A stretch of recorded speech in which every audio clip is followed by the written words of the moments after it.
안녕하세요. TV에서 뒷목 잡고 쓰러지는 장면 많이 보셨나요? 바로 등장인물의 고혈압을 나타내는 장면들인데요. 들어보시기에는 참 많이 들어보셔서 잘 아시는 듯한 고혈압. 그런데 막상 나 자신이 고혈압인지 어떻게 관리해야 하는지 알기는 어려운데요. 오늘은 바로 그 고혈압에 대해 자세히 알려드리겠습니다.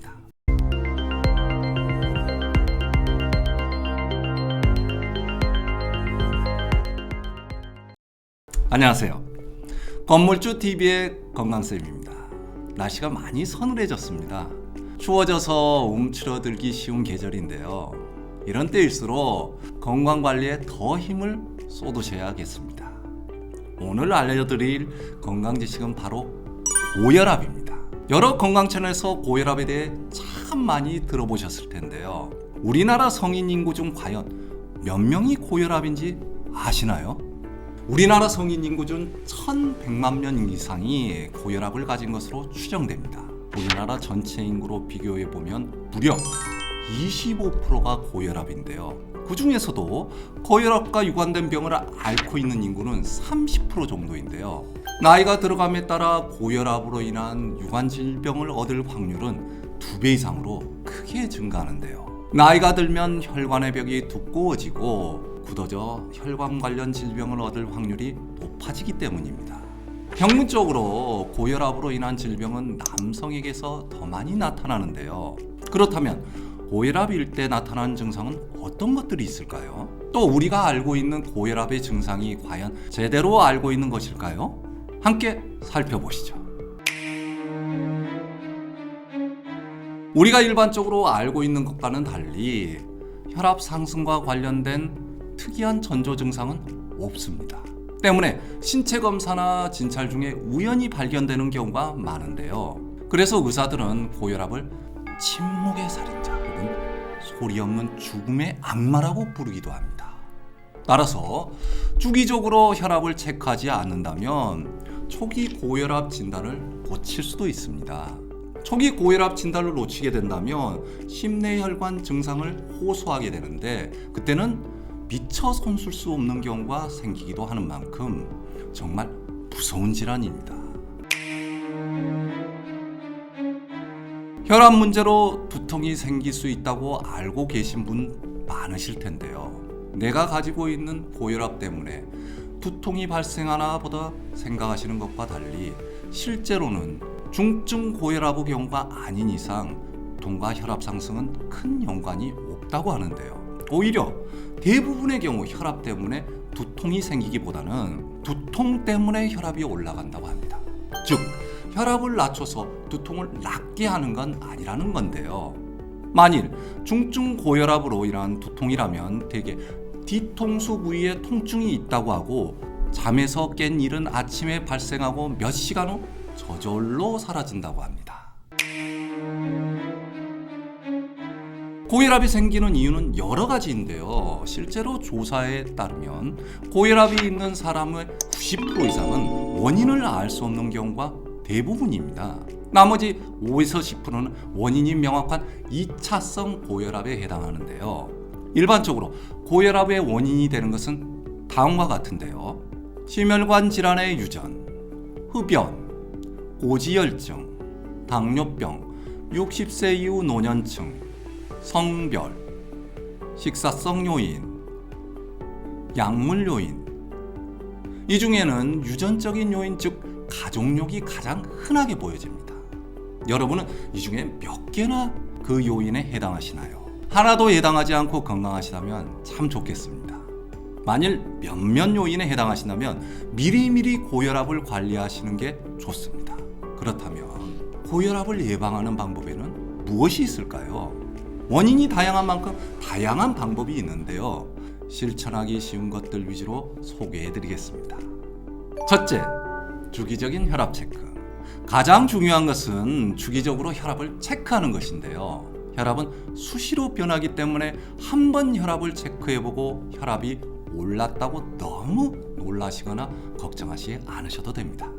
그러나 꾸준히 혈압을 체크하는데도 혈압이 계속해서 높게 측정된다면 반드시 의사와 상담하셔야 합니다. 주로 병원에 가면 대기 시간에 혈압 측정을 할 수 있게 비치된 곳이 많은데요. 나이가 들수록 병원에 갈 일이 많아지고 꾸준히 방문하는 동네 병원도 생기기 마련인데요. 대기 시간에 한 번씩 혈압을 체크하는 것으로도 꾸준한 혈압 관리에 큰 도움이 되니 병원에 방문하실 때마다 무료로 혈압을 체크해 보시기 바랍니다. 둘째, 내 몸의 체온 보호하기. 요새 날이 점점 추워지고 있습니다. 외출 시에는 내복과 가볍지만 두툼한 겉옷을 충분히 갖춰 입어 몸을 따뜻하게 유지해 주셔야 합니다. 몸이 춥다고 느낄수록 우리 몸은 체온을 유지하기 위해 혈압을 올려 열을 내는데요. 실내에 계실 때도 적절한 온도 유지가 아주 중요합니다. 실내 온도가 1도씩 내려갈 때마다 수축 혈압이 1.3mm 머큐리 정도는 올라간다고 하는데요.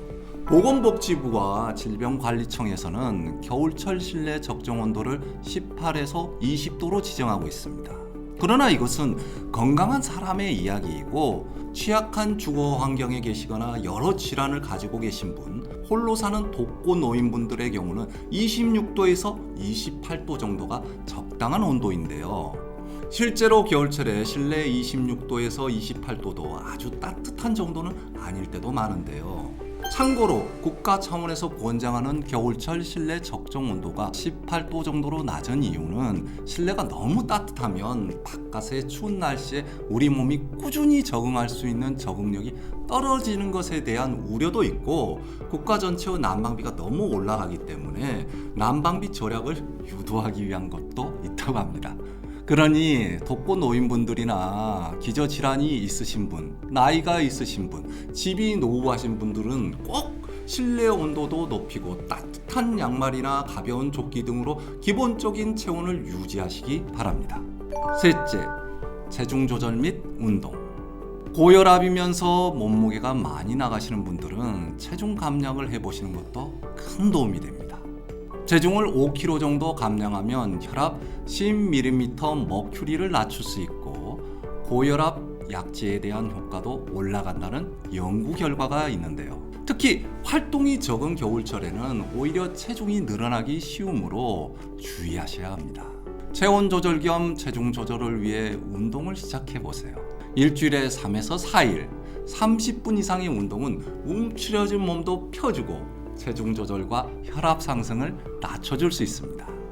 넷째, 유전적인 요인 관리하기.